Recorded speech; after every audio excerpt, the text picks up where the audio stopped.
At the beginning of this course, my view of the purpose of education was very narrow.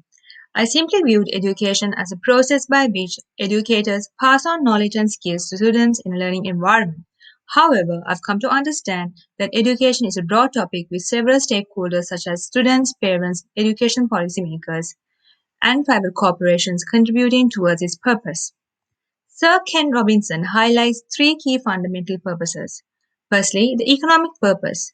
Education contributes to the economic growth, development, and sustainability. Secondly, the cultural purpose, where education helps students to identify their cultural background and what shaped it. Moreover, it holds an equal responsibility to encourage them to understand other people's culture. Thirdly, it serves the personal aspect. Education is about individuals, their hopes and aspirations. However, over the last couple of years, education has largely become standardized and personalized. Sir Ken Robinson's view of the purpose of education resonates closely with Biesta's purpose of education. According to Biesta, the purpose of education identifies three domains that are interconnected. Firstly, qualification. The ways in which education qualifies an individual provides one with the necessary knowledge, skills, and dispositions. Secondly, socialization. The ways in which an individual can become part of and identifies with the existing social, cultural, and political practices. Thirdly, subjectification. The way in which one exists outside of the existing orders through his own initiative and responsibility. Over the last few decades, we have seen the rise of educational policies in Australia and the world based upon particular notions of the purpose of education. One of the main purposes is the concept of offering greater equity. United Nations Universal Declaration of Human Rights 1948, Article 26 stipulates a child's right to education. It emphasizes that primary, secondary, and higher education should be equally accessible to all. In Australia, the Melbourne Declaration on Educational Goals for Young Australians states that Australian schooling should promote equity and excellence. Despite these efforts made through legislation to create equity and equality within education, the question remains as to how far it's being practiced in reality. The Gonski Review of Funding for Schooling notes that research shows a clear relationship between the social economic backgrounds of students and their school performance. The league tables of top performing schools will depict the persistent connection between a person's economic background and their educational achievement. Large number of children from disadvantaged backgrounds are not meeting learning milestones, becoming disengaged and dropping out. In 2015, only 28% of Indigenous students expected to complete a university degree compared to 43% in 2003. Only 34% students in lower social economic quartile expected to complete a university degree compared with 77% in the higher social economic quartile. Australia's distribution of wealth and poverty shapes the life and educational experience of children.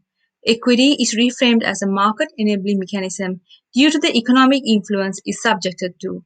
If a student is underachieving on NAPLAN or the PISA test, it is represented as a policy problem because it costs the nation's economy. Neoliberalism drives education towards building human capital, contributing to economic productivity. This shifts the goal of schooling to building a competitive 21st century workforce with the ability to compete in the global economy on knowledge and innovation. This is enacted by the Melbourne Declaration, which states that all young Australians should become successful learners, confident and creative individuals, an active and informed citizen.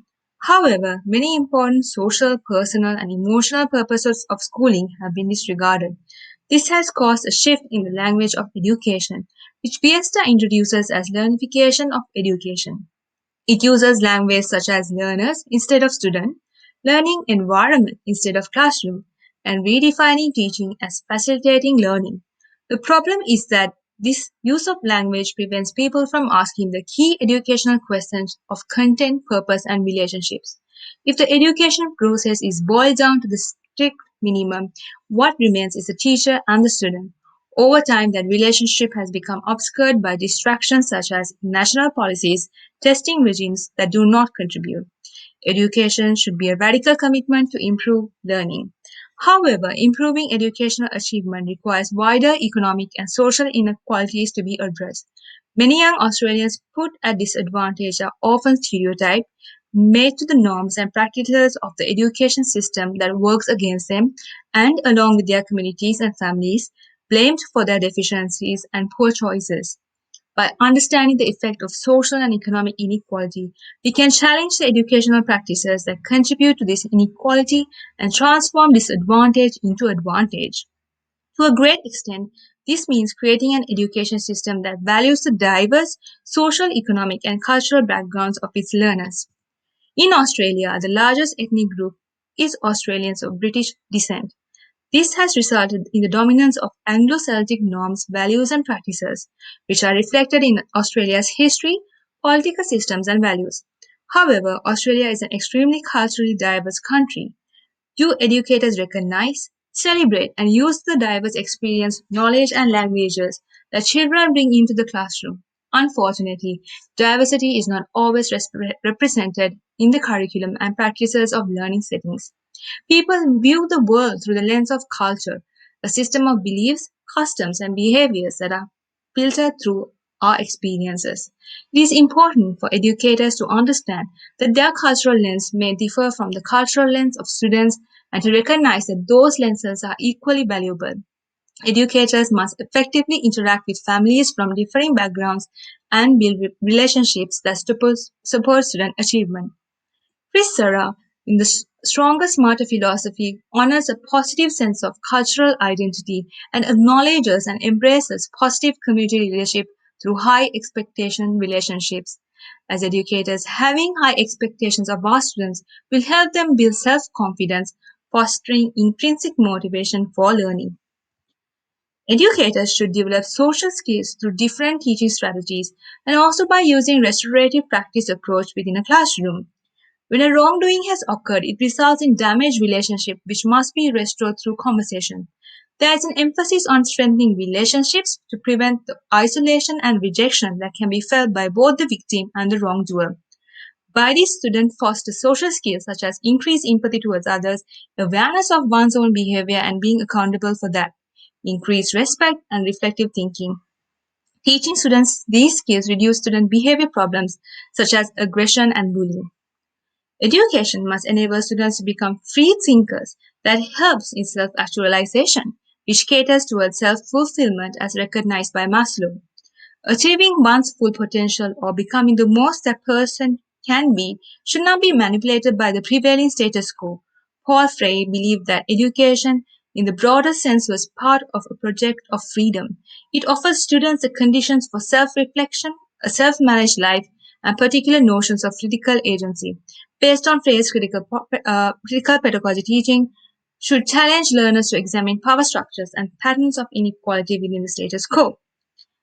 The purpose of education, in my perspective, simply boils down to the question of why I chose to become an educator.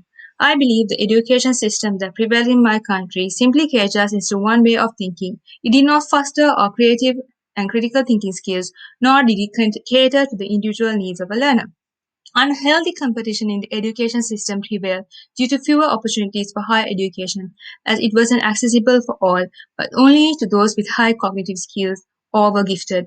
This unhealthy competition resulted in parents becoming abusive towards children emotionally, verbally, and physically, even as their expectations were not met in terms of examination results. Some students under such pressure have taken up their own lives. This has to come to an end. In my view, the prime focus of education should be the holistic well-being of all learners, despite their differences.